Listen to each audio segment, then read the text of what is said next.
Así que Bueno, inicio. ya.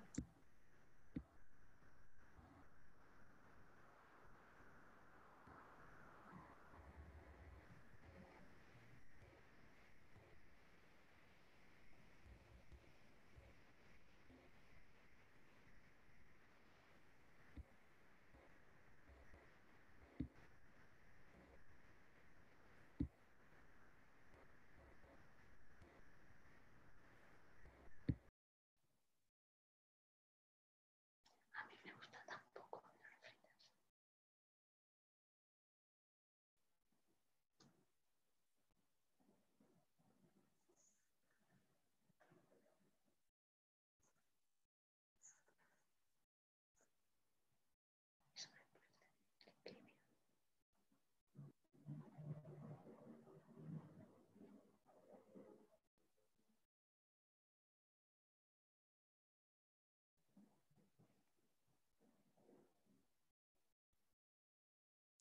Bueno, si les parece, iniciamos, que son las 19. Ah, Bueno, buenas tardes para todos. Les damos la bienvenida a la conferencia de hoy de nuestro ciclo por los 10 años de la facultad. Para iniciar la actividad le vamos a dar la palabra al decano de la facultad, el doctor Mario Garmendia. Adelante, decano. Muchas gracias, Gabriela. Buenas tardes a los asistentes, buenas tardes a las expositoras, las profesoras Miriam Díaz y la escribana Carmen González, que van a estar a cargo de esta conferencia del día de hoy, que es la 22ª de este ciclo que va a culminar a fines de este mes, con el que estamos celebrando los 10 años de la facultad. El tema al que se van a referir hoy es 30 años de la Convención de los Derechos del Niño en Uruguay, una mirada desde el derecho internacional privado. Le pido a la doctora Iparraguerre que presente a las expositoras. Muchas gracias. Hoy comenzamos con la doctora Miriam Teresita Díaz Estrata, es doctora en Derecho y Ciencias Sociales, profesora ayudante de Derecho Internacional Privado de la Facultad de Derecho de la Universidad CLAE, integrante de la Cátedra de Derecho Internacional Privado de la Facultad de Derecho de la Universidad de la República, profesora de la Maestría de Derecho Internacional Privado de la Universidad Laica Eloy Alfaro de Manabí, Manta, Ecuador.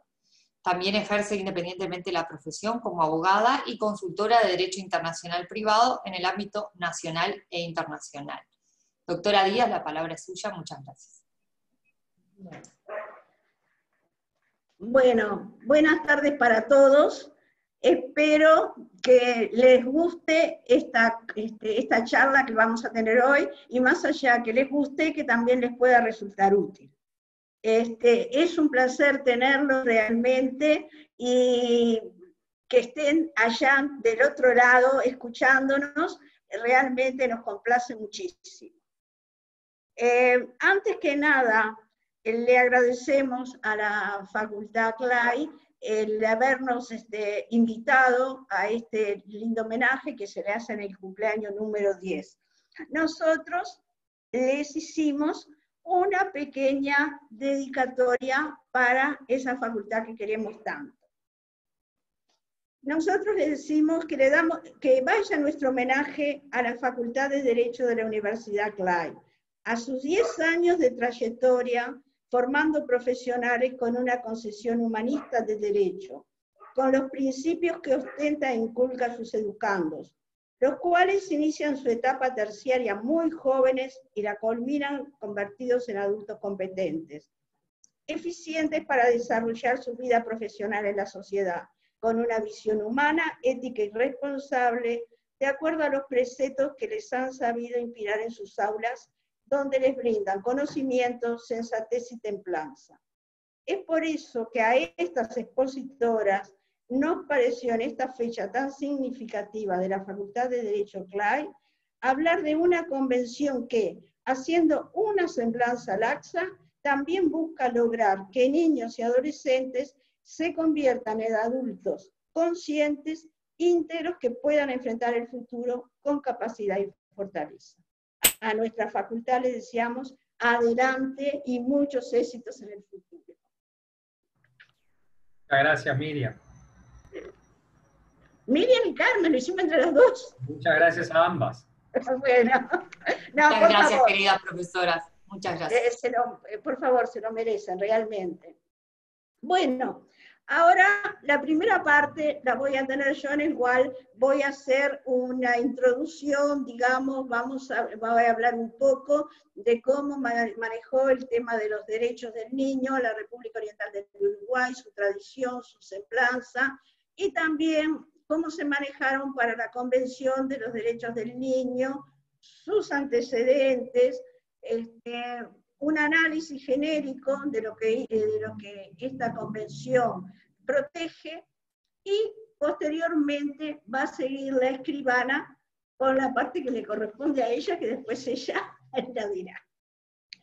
Bueno, vamos a empezar a ver que desde tiempo atrás en el mundo ha existido una disposición fundamental para brindar protección a los incapaces, y especialmente amparar la infancia, la adolescencia, la juventud, ya que constituyen las nuevas generaciones de las cuales dependerá el futuro de la humanidad. Nuestro país no ha sido ajeno a dichas inquietudes, y desde sus orígenes como Estado soberano independiente, ha regulado la protección de los incapaces para obtener una efectiva y real salvaguarda de sus derechos y de las decisiones que los afectan. Se ha legislado al respecto, tanto en el ámbito nacional, constitución, leyes, etc., como en el ámbito internacional, tratados, convenciones, protocolos y demás. La Convención sobre los Derechos del Niño, por supuesto de la cual nuestro país es parte, ya lo sabemos, ha sido un paradigma en el tema, ya que recomienda a los Estados miembros de las Naciones Unidas la adopción de disposiciones que preserven y resguarden todos los derechos inherentes a la minoría.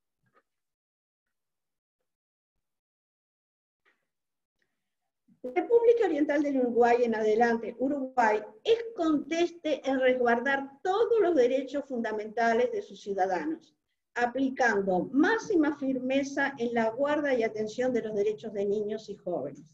Está muy bien situado en el mundo en cuanto a sus principios, legislación y respeto de los derechos humanos. Entre otros, ha ratificado o adherido a diversos tratados internacionales de diferentes ámbitos. Es Estado parte de organismos internacionales, OEA, ONU, etc., actuando también en distintos foros, remarcando siempre la línea de defensa, consideración y tolerancia hacia todos los seres humanos. Los primeros tratados ratificados por Uruguay fueron los tratados de Montevideo de 1889 y de 1940, que nos vinculan con países sudamericanos. Ya contienen normas que garantizan los derechos de los menores, pero dan un enfoque global, no especializado de los temas. Siguiendo en el entorno interamericano, en el ámbito de la Organización de los Estados Americanos, la OEA, Uruguay ha sido parte de las conferencias interamericanas especializadas de Derecho Internacional Privado, la CIDIT, en las cuales se aprobaron varias convenciones de protección de menores, alimentos, restitución, adopción, entre otras. Todas ellas ya han sido ratificadas por Uruguay. Y hablando del entorno interamericano, no podemos dejar de nombrar la Convención Americana sobre Derechos Humanos, o Pacto de San José de Costa Rica del año 1969. Uruguay colaboró e intervino activamente en la elaboración de esta convención, siguiendo una tradición rica en defensa de los derechos humanos. Fue aprobada por la Ley 15.737 del año 1985, entrando en vigor ese año mismo. Pudo ser ratificada recién en 1985, luego del gobierno de Fato, quedando esta ratificación como un emblema de la restauración democrática y constitucional de nuestro Estado.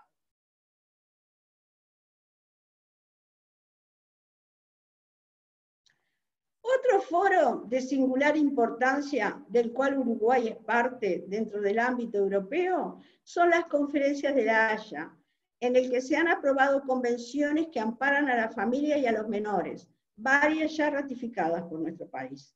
Y por supuesto en esta reseña se debe resaltar en el sistema europeo la Organización de las Naciones Unidas, la ONU. Uruguay contribuyó a la concreción de convenciones en las cuales la protección a la infancia es tema de principal destaque. Uruguay es miembro de la Organización de las Naciones Unidas, es socio fundador, es miembro desde 1945, como surge de la firma de la Carta Fundacional. La Convención sobre los Derechos del Niño fue aprobada por Ley 16.137, promulgada el 28 de septiembre de 1990, siendo depositado el instrumento de ratificación el 20 de noviembre de 1990, entrando en vigencia en esa fecha. Ahora bien, les voy a pasar un poco a las generalidades, a la historia de esta convención. La Convención sobre los Derechos del Niño se aprobó por la Asamblea General de las Naciones Unidas en Estados Unidos, en Nueva York precisamente, por resolución 44/25 con fecha del 20 de noviembre de 1989, entrando en vigor con fecha 2 de septiembre de 1990. Ya que se habían alcanzado y depositado en poder del Secretario General de la ONU la cantidad de ratificaciones o adhesiones exigida por su artículo 49.1, requería 20, lo que se logró con inusitada celeridad, quedando acreditado aquí el gran interés de los países en regular el tema. Es una convención abierta, además lo expresa en su artículo 48 que dice, abierta a la adhesión de cualquier Estado. Los Estados son independientes, representados por las Naciones Unidas. Son actualmente 196, los cuales se encuentran vinculados por esta convención, que está cumpliendo en este año 2020 el 30º aniversario de su vigencia. A continuación voy a hablar un poquito de los antecedentes legales de esta convención. Tiene sus más importantes antecedentes legales, incluso algunos nombrados en su preámbulo, en los siguientes textos. Declaración de los Derechos del Niño de Ginebra de 1924. Declaración sobre Derechos del Niño de la ONU de 1959.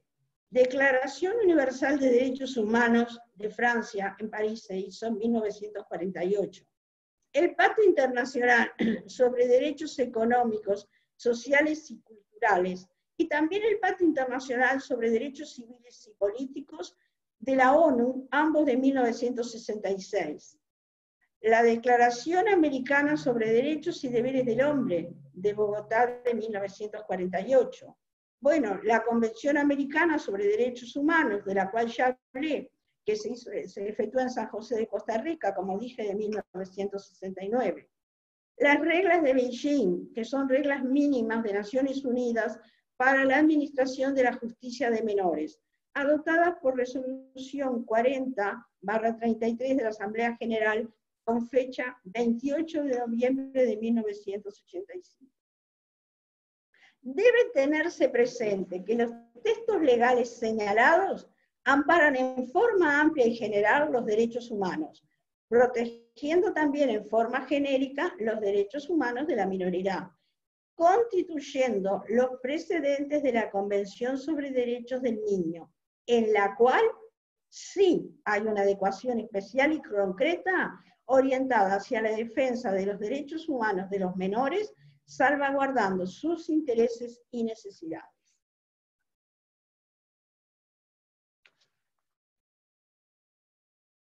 La culminación de una normativa garantista para los menores se plasma, por lo tanto, en esta convención, aprobada justamente en 1989, a los 30 años de la Declaración sobre los Derechos del Niño. Ese texto fue aprobado en 1959 y fue prácticamente el principal precursor de la misma. Se trata de un tratado extenso, conformado por el preámbulo y 54 artículos, pero su normativa es programática. carece de normas procedimentales e instrumentales. Por lo tanto, los Estados partes deben promover la creación de convenciones bilaterales o multilaterales, o ratificar y adherir a las asistentes, incluso aprobar normas internas para adecuar su legislación, tanto nacional como internacional, cumpliendo con las obligaciones que dispone el contenido de la Convención. A continuación voy a hacer un análisis genérico de la protección que tiene esta convención. Como ya lo dije, es una convención de alcance programático. Enuncia los temas para ser regulados posteriormente en forma separada, si bien aprueba notables garantías internacionales en favor de los menores, entendiendo que lo son hasta los 18 años de edad, como lo dice en su artículo primero. Para poder aplicarlas, es imprescindible que los Estados parte adapten su legislación a los lineamientos señalados en el texto, pues de no efectuarlo, se vuelve casi imposible su aplicación en la praxis real. El niño aparece como el sujeto central y más valioso, al que se debe otorgar amparo antes y después de nacer, haciendo especial hincapié en el interés superior del menor, quedando plasmado que es sujeto de derecho y debe ser protegido desde el momento de la concepción, ya que en su artículo 6.1 se consagra el derecho a la vida, y también implícitamente en su artículo 24.2.d, atención sanitaria prenatal y postnatal a las madres. Detalla el cuidado sanitario del cual deben ser objeto los niños en todos los aspectos. Especialmente trata de reducir la mortalidad infantil.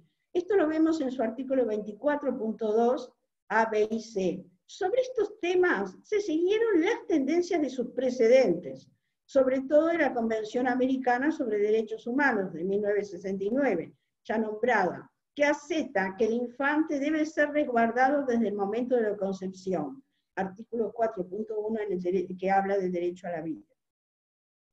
Es de hacer notar que nuestra legislación trata de adoptar una normativa, tanto interna como supranacional, acorde con el derecho internacional del cual es parte, haciendo hincapié en respetar principalmente los derechos humanos. Al legislar, se deberá tener presente el control de convencionalidad, concepto que surgió en la jurisprudencia apuntando al compromiso asumido por el Estado que debe verificar que el derecho, tanto interno como internacional, no se encuentra en contradicción con los tratados ya ratificados por el país. A continuación voy a seguir con esta breve reseña sobre los derechos del niño. Puede decirse que protege el derecho intrínseco a la vida, la supervivencia y el desarrollo, el derecho a la identidad, comprendiendo nombre, nacionalidad, relaciones familiares, etc. También se deberá velar porque el menor no sea separado de sus padres contra la voluntad de estos, aunque se admite que lo puedan hacer las autoridades competentes de conformidad con la ley, si consideran que tal separación es necesaria,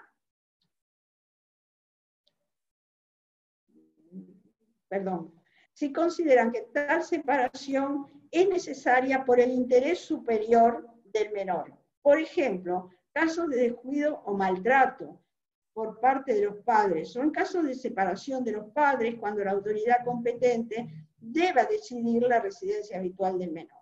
De todos modos, es importante el derecho del niño que se encuentra separado de uno o de ambos padres a mantener relaciones personales y contacto directo con ambos. En este caso, tanto los padres como el menor podrán solicitar a los Estados partes la salida o entrada al mismo para la reunión con su familia, a lo que estos deberán responder en forma positiva, humanitaria y expeditiva, a decir de la propia Convención. Está también amparada la libertad de expresión, de pensamiento, de conciencia, de religión, de reunión, de asociación, entre otras, así como el derecho del niño a tener su vida privada sin injerencias ni ataques. Se busca que el menor pueda desarrollar una vida plena, física, espiritual, moral, mental y social, que sea adecuada y sin ninguna clase de discriminación, ya que expresa: asegurarán su aplicación a cada niño sujeto a su jurisdicción, independientemente de la raza, el color, el sexo, el idioma, la religión, la opinión política o de otra índole, el origen nacional, étnico-social o la posición económica.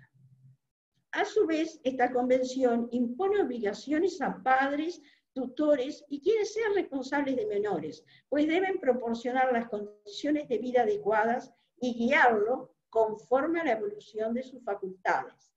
También impone obligaciones a los Estados partes, los cuales tendrán que adoptar medidas adecuadas para ayudar y apoyar a padres y responsables de menores, a los efectos de que puedan cumplir con sus deberes correctamente. Otra obligación asignada a los Estados partes es evitar los traslados ilícitos de niños al extranjero y la retención ilícita de niños en el extranjero. Recomienda la concertación de acuerdos bilaterales o multilaterales o la adhesión a acuerdos existentes en su artículo 11.1.2. Surge del propio texto que se hacen necesarias normas, tanto de fuente nacional como de fuente internacional, para regular los temas tratados, ya que los contenidos de esta convención son vastísimos, por lo que, siguiendo la política de amoldar la codificación del país a las disposiciones internacionales, se ratificaron varias convenciones. A título de ejemplo: Convención Interamericana sobre Restitución Internacional de Menores. Fue aprobada en Montevideo en 1989 en el ámbito de la CIDI cuarta, ámbito de la OEA. La Convención de la Haya sobre los aspectos civiles de la sustracción internacional de menores, que fue aprobada en ámbito europeo, fue aprobada en 1980.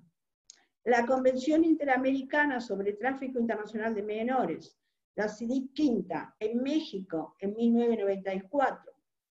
También en el Derecho Internacional Privado Nacional, la Ley 18.895 sobre Restitución Internacional de Menores.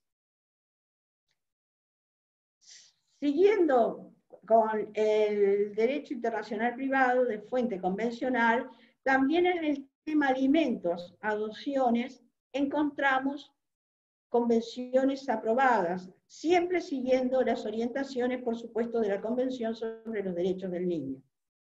La Convención sobre Obtención de Alimentos en el Extranjero de Nueva York, en 1956, fue aprobada por Ley 16.477 del año 1994 y entró en vigencia en el año 2003, cuando fueron designadas las autoridades intervinientes. La Convención Interamericana sobre Obligaciones Alimentarias de la CIDI 4 de Montevideo de 1989, la Convención Interamericana sobre Conflicto de Leyes en Materia de Adopción de Menores de la CIDI 3 en La Paz en 1984. El 33º Convenio relativo a la protección del niño y a la cooperación en materia de adopción internacional de la Haya de 1993. El convenio relativo a la competencia, la ley aplicable, el reconocimiento, la ejecución y la cooperación en materia de responsabilidad parental de medidas de protección de niños, de la Haya de 1996. Y en el DIP de fuente nacional, en el Derecho Internacional Privado Nacional, en la adopción internacional de menores, hay un capítulo en el Código de la Niñez y la Adolescencia, Ley 17.823 del año 2004, en la redacción dada por la Ley 18.590 del año 2009, que habla de los artículos 150 a 160, que se refieren justamente a la adopción. Se observa a través de este detalle que en la órbita del derecho internacional privado, la Convención sobre los Derechos del Niño, particularmente por su característica de programática, impulsó un amplio desarrollo en la materia, pues a partir de su ratificación, Uruguay promovió, tanto en el derecho internacional privado de fuente nacional como de fuente convencional, el acatamiento a las orientaciones dispuestas por esta convención. En conclusión, la mirada que se pretende realizar desde el derecho internacional privado sobre la Convención de los Derechos del Niño nos brinda un panorama claro y real de la importancia que ejerció y ejerce sobre esta materia su ratificación. Se amplió el concepto anticuado del trato al menor, que antes era solo un sujeto con obligaciones, para convertirse en la actualidad en un sujeto con obligaciones y derechos. Se legisló siguiendo las recomendaciones de su texto, ampliando el alcance de las categorías proteccionistas de menores, con normativa más moderna y acorde con los conceptos actuales. Tanto en la esfera nacional como internacional, también vinculándonos con un mayor número de estados y aproximándonos más al objetivo de lograr una justicia efectiva para los menores. Muchas gracias. A continuación van a tener la palabra de la escribana Carmen González.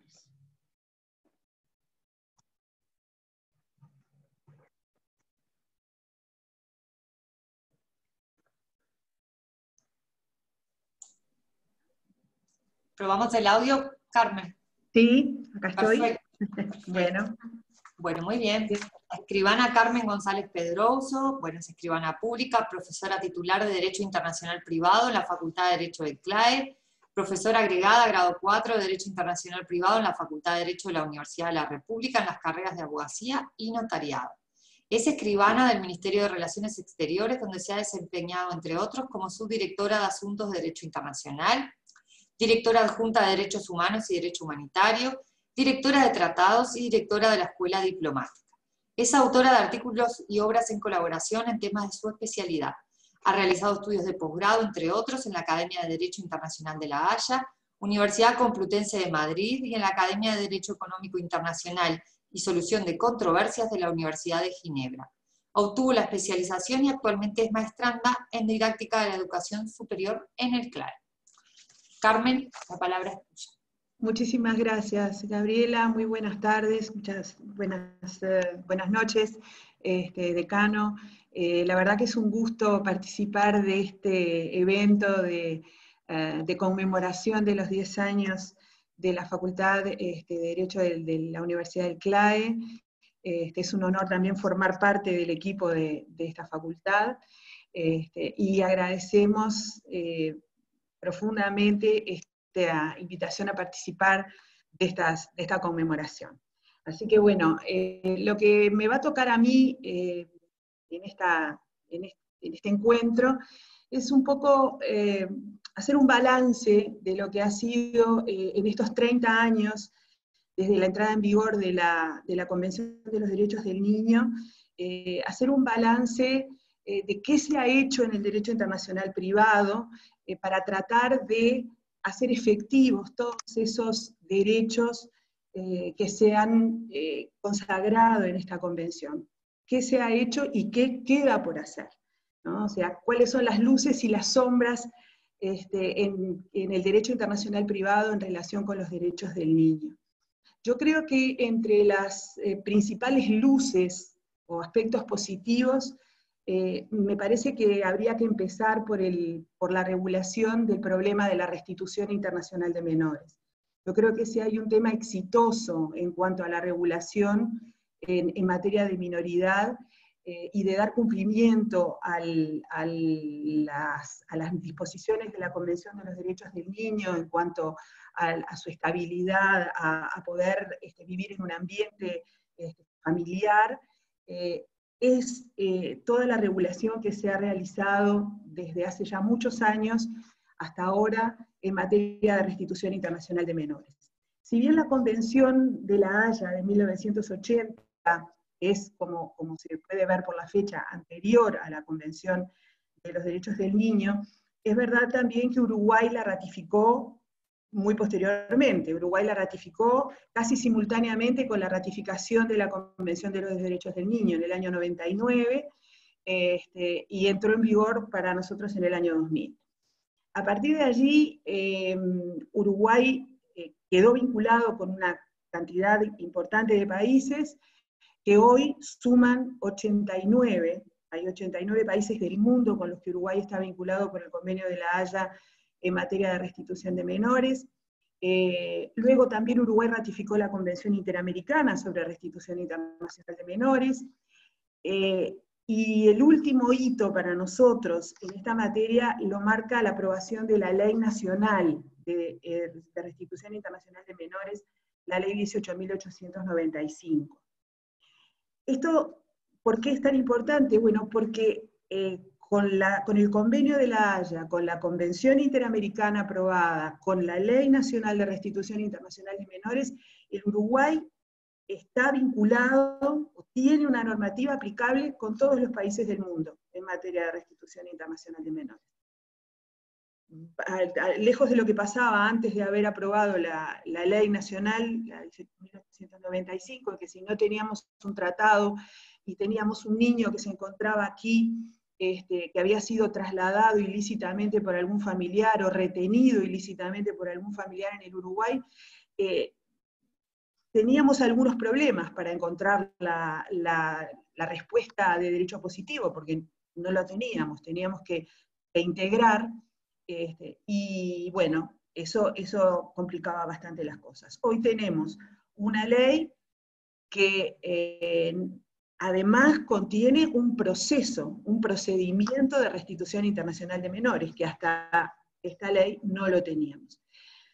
Un proceso bastante breve dentro de las posibilidades, por supuesto, siempre en esta materia lo ideal es la brevedad. Cuanto antes se pueda devolver al niño a su residencia habitual, a su ambiente natural, es lo ideal, pero hemos dado un enorme paso en la aprobación de esta norma de procedimiento de restitución, que abrevia significativamente los plazos al eliminar la tercera instancia, la casación. Además de este que para mí es tal vez el punto más alto de la legislación internacional y también nacional en materia de menores, digo el punto más alto por lo que se ha avanzado en cuanto a cobertura, ¿no? geográfica. No podemos olvidar tampoco otro texto que para mí es importante, si bien nos vincula con menos países, pero que es la Convención Interamericana sobre Tráfico Internacional de Menores. Es una convención del año 94, aprobada en el marco de la OEA, que de alguna manera hace efectivo un principio programático previsto en el protocolo a la Convención sobre los Derechos del Niño, sobre venta de niños, prostitución infantil y utilización de niños en pornografía, porque esta convención interamericana sobre tráfico internacional de menores, por primera vez en el ámbito interamericano, contiene no solamente normas civiles que tienden a proteger a la persona del menor, sino que también tiene normas que tienden a establecer una jurisdicción competente, consagrando además un criterio universal de persecución, ¿no? de quienes han cometido estos delitos de tráfico de niños, con lo cual se transforma en un texto pionero y a esta altura único en el derecho internacional privado universal. No existe en el resto del mundo un texto de similares características que contenga normas simultáneamente de protección del menor y al mismo tiempo punitivas de la conducta, de esta conducta que generalmente persigue fines de lucro, a diferencia de lo que ocurría en el caso de la sustracción internacional de menores, donde se apunta a contemplar situaciones de traslados ilícitos, pero en el ámbito familiar. Otro aspecto que también entiendo que puede considerarse como una de las luces del derecho internacional privado en esta materia, en cuanto a progresos en cuanto a la implementación de las normas programáticas de la Convención de los Derechos del Niño en estos 30 años, pasa por la aprobación de la Convención Interamericana sobre Adopción Internacional de Menores. Esta convención también es anterior a la Convención sobre los Derechos del Niño, porque es de 1984, pero Uruguay la ratificó con posterioridad. O sea que para nosotros este es un logro que se ha producido en estos 30 años. Y esta es una convención que para mí es bien interesante, porque es una convención que privilegia a las formas de adopción plena, a las adopciones que integran al niño a la familia adoptante, ¿no? Sin perjuicio de regular otras formas de adopción, privilegia esta forma de esta incorporación del niño a su nueva familia. Es una convención que contempla la ley aplicable a la adopción, la jurisdicción competente para entender la adopción, y que también contempla la eficacia de la adopción otorgada en el extranjero en los demás estados partes. También en estos 30 años y en esta misma materia, en el ámbito de la Conferencia de La Haya de Derecho Internacional Privado, se aprobó una convención en el año 93 que es complementaria de la anterior, y que también es bien importante porque además en su preámbulo hace referencia precisamente a la implementación de los principios consagrados en la Convención sobre los Derechos del Niño, que es tratar de establecer un marco normativo para la adopción de manera de impedir que la adopción se convierta en un negocio para determinadas personas físicas o jurídicas. Es una convención que más que referirse a la ley aplicable o a la jurisdicción competente, lo que procura es establecer un marco normativo donde se establecen organismos de control para la convención, organismos que además procuren asegurar un consentimiento libre por parte de la madre, de los niños y del propio niño atendiendo a su madurez, con lo cual también se está atendiendo a esta norma de la Convención de los Derechos del Niño, de que el menor debe ser oído siempre que haya algún procedimiento que lo involucre. Y por último, en materia de adopción, no podemos olvidar la incorporación en el Código de la Niñez y la Adolescencia de un capítulo relativo a la adopción internacional, ¿no? O sea, nosotros también en materia de adopción contamos en la actualidad con normas que regulan la adopción internacional para los países con los cuales no tenemos ningún tratado. Eso es también muy importante. Es decir, que contamos con un ámbito de protección desde el punto de vista normativo, que no solamente abarca a la cantidad de países partes del Convenio de La Haya y de la Convención Interamericana, sino que también tenemos disposiciones en el ámbito nacional. Otro tema en el que también ha habido importantes desarrollos, el tema de los alimentos para menores, ¿no? Hoy considerado un derecho humano fundamental, la posibilidad de percibir alimentos. En este punto, en el mismo año de la Convención de los Derechos del Niño, en el ámbito interamericano se aprobó una Convención Interamericana sobre Obligaciones Alimentarias que tiene expresamente incluido en su ámbito de aplicación la percepción de alimentos por menores, por parte de menores. Es una convención muy completa, que apunta a cuál es la ley aplicable, a cuál es el juez competente, cuál es la eficacia de una sentencia de alimentos. O sea, algo tan importante, poder hacer efectiva la sentencia de alimentos que se puede obtener en otro estado, ¿sí? Esto se suma a la vieja Convención de Nueva York de 1956, que fue ratificada también por Uruguay en estos años, en el año 92 aproximadamente, y que si bien no apunta a menores concretamente, también encuentra, o sea, es una regulación apta para la obtención de alimentos para menores.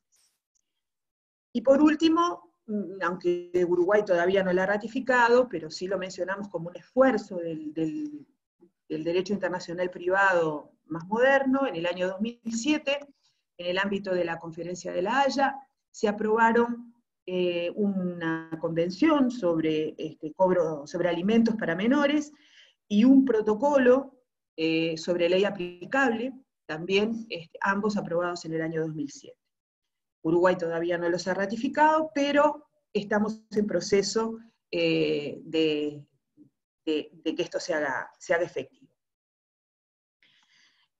Por último, en el ámbito internacional tampoco podemos olvidar otro convenio de La Haya, o sea, la Conferencia de La Haya le ha dedicado mucho al derecho de la minoridad en estos últimos 40 años.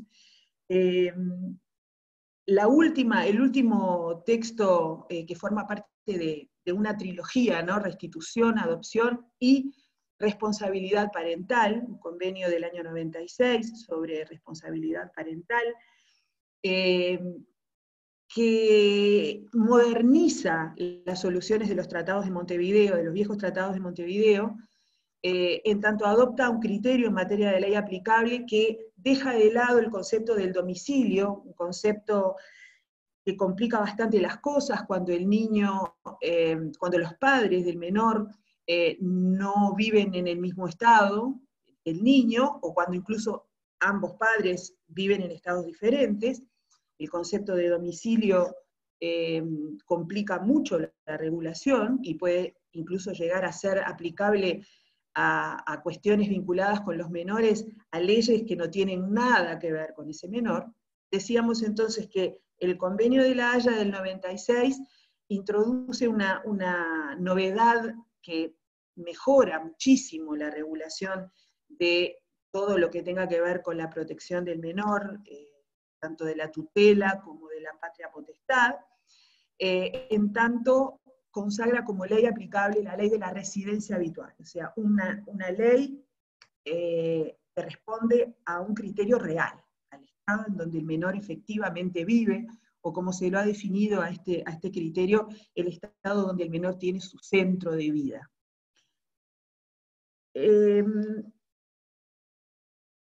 Hay que hablar también de las sombras del derecho internacional privado, o sea, aquellos que están en el debe, que todavía es lo que ha avanzado lo suficiente. Voy a empezar hablando del mismo tema de la adopción, pero en nuestro derecho internacional privado de fuente nacional, porque si bien tenemos una regulación en el Código de la Niñez y la Adolescencia en materia de adopción, es verdad que esas normas de adopción del Código de la Niñez y la Adolescencia se refieren exclusivamente a la adopción de niños que viven en el Uruguay, niños con residencia habitual en el Uruguay. Sin embargo, no contempla la eficacia de las adopciones que han tenido lugar, que se han constituido en el extranjero. Con lo cual, se afecta la continuidad jurídica de esa adopción, ¿no? O sea, una adopción constituida en el extranjero, en un estado con el cual el Uruguay no tiene ningún tratado, no tiene regulación alguna específica, expresa en nuestro derecho internacional privado de fuente nacional, que asegure la eficacia de esa adopción. Tenemos que recurrir a normas, o sea, tenemos que recurrir a la integración para analizar la posibilidad de ver si esa adopción puede ser reconocida en nuestro país. Entonces, esto es un tema que está en el debe, que yo creo que debería mejorarse esas normas sobre adopción incluidas en el Código de la Niñez y la Adolescencia, incluyendo este capítulo, o sea, hablar de la adopción internacional no solamente de la que, o sea, que pueden ser objeto los niños que tienen residencia habitual en el Uruguay, sino también la de los niños que han sido adoptados en otro estado y que vienen al Uruguay. Eso por un lado. Por otro lado, hay un derecho que está en el centro de otros temas, como el de la responsabilidad parental o como el de la restitución internacional de menores, que es el derecho de visita. El derecho de visita ha sido, o sea, la eficacia del derecho de visita, o la efectividad, diría yo, del derecho de visita, la posibilidad efectiva de que se cumpla con el derecho de visita, ha dado origen a casos de traslado o retención ilícita, ¿no? Muchas veces las mamás o los papás que tienen la guarda de los menores, cuando el otro padre tiene el derecho de visita, ante el temor de que los pueda retener, de que no los devuelva cuando se los lleva de visita, no le permiten ejercer el derecho de visita. Esto ha sido objeto de una regulación mínima en los convenios de restitución internacional de menores y también en el convenio sobre responsabilidad parental. De hecho, en Europa ha habido algún avance en la regulación específica del derecho de visita, y yo creo que en el ámbito interamericano estamos en el debe en esto, ¿no? O sea, me parece que se merece más el derecho de visita, el reconocimiento de este derecho, el determinar la ley aplicable, el juez competente para resolver en cuanto al derecho de visita, se merecen algo más que un capítulo suelto en la Convención Interamericana sobre Restitución Internacional de Menores, o en el Convenio de La Haya sobre la restitución, sobre sustracción internacional de menores. Entonces, acá me parece que también tenemos algo más para hacer en el derecho internacional privado en cuanto a este derecho. Otro punto, la filiación.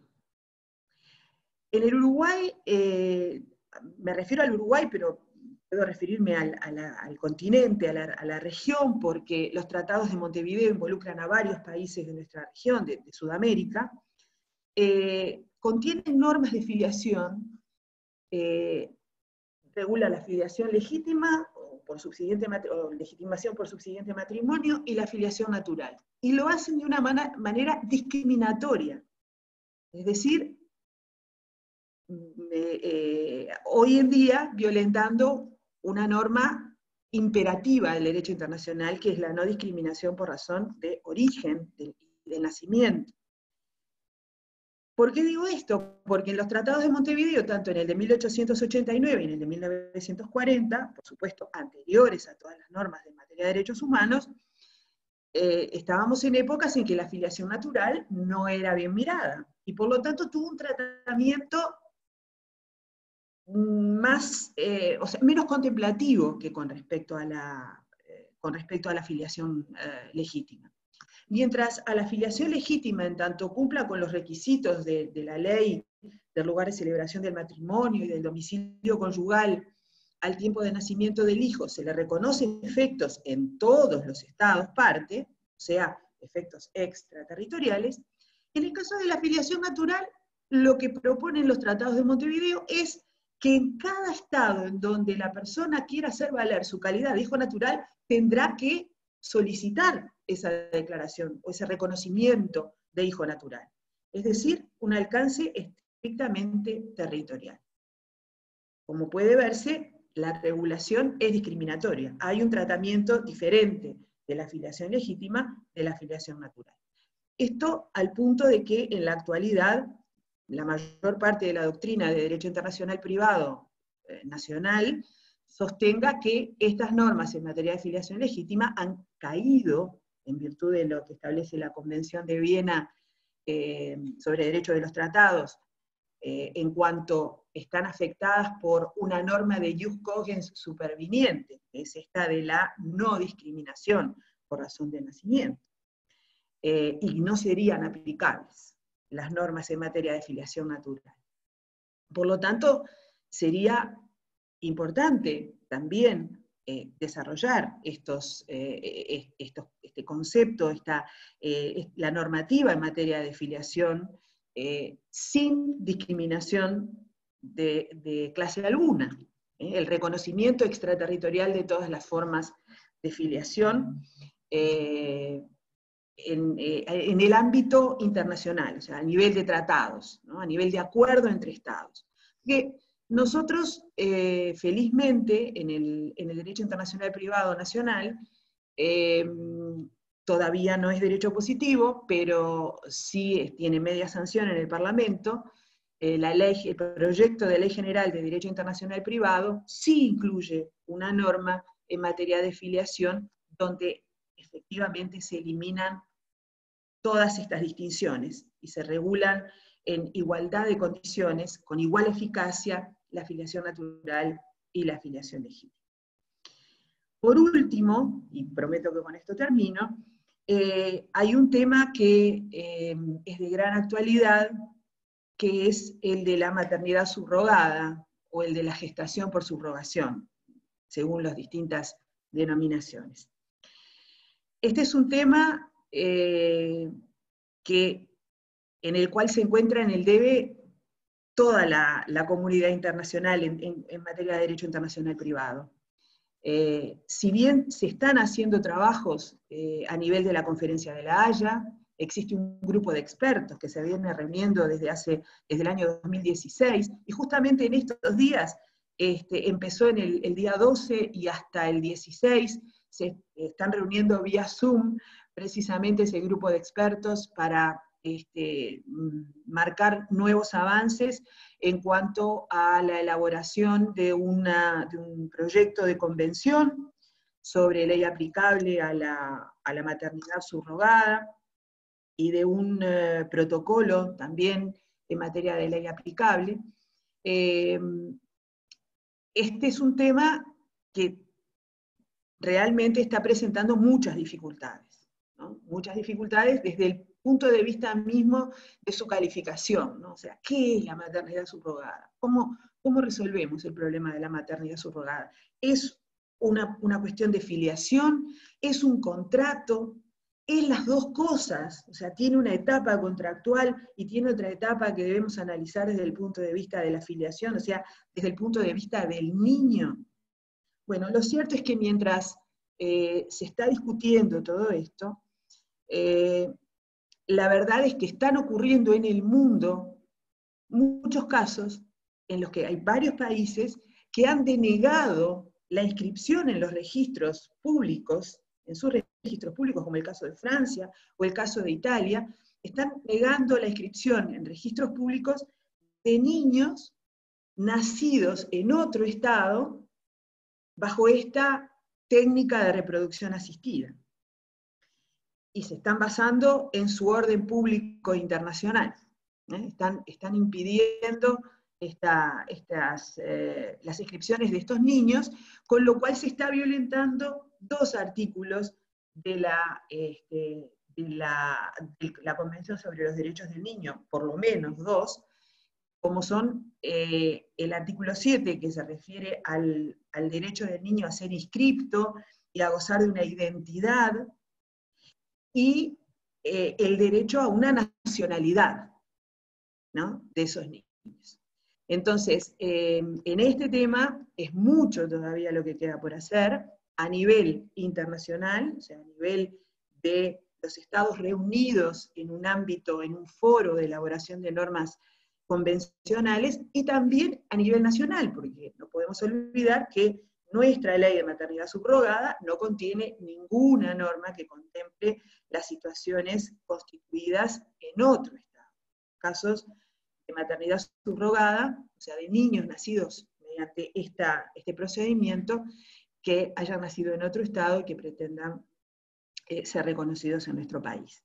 Así que bueno, yo creo que el balance es positivo, o sea, creo que hay más luces que sombras, pero esto no nos puede impedir ver las dificultades que todavía tenemos en muchos temas. Así que bueno, les agradezco mucho por su atención, y agradezco una vez más la invitación para participar en este evento, en esta conmemoración. Muchas gracias. Bueno, profesora Carmen González, profesora Miriam Díaz, muchísimas gracias por esta presentación tan interesante. Gabriela estaba invitando a través del chat a que nos hagan llegar algún comentario, alguna pregunta. Vamos a esperar un poquito a ver si viene algún planteo, algún comentario. Y si no, volvemos a agradecerles y les recordamos a los participantes que pueden consultar el calendario de las futuras conferencias que vamos a tener, y naturalmente están invitados a sumarse, a participar también de las que desarrollaremos de aquí a fines de octubre. Bueno, no han venido consultas ni comentarios, así que a las profesoras les volvemos a agradecer muy especialmente que nos hayan acompañado en esta conmemoración, y bueno, nos estamos viendo en cualquier momento. Muchas gracias. Muchísimas gracias, con mucho gusto. Muchas gracias. Gracias, que pasen bien.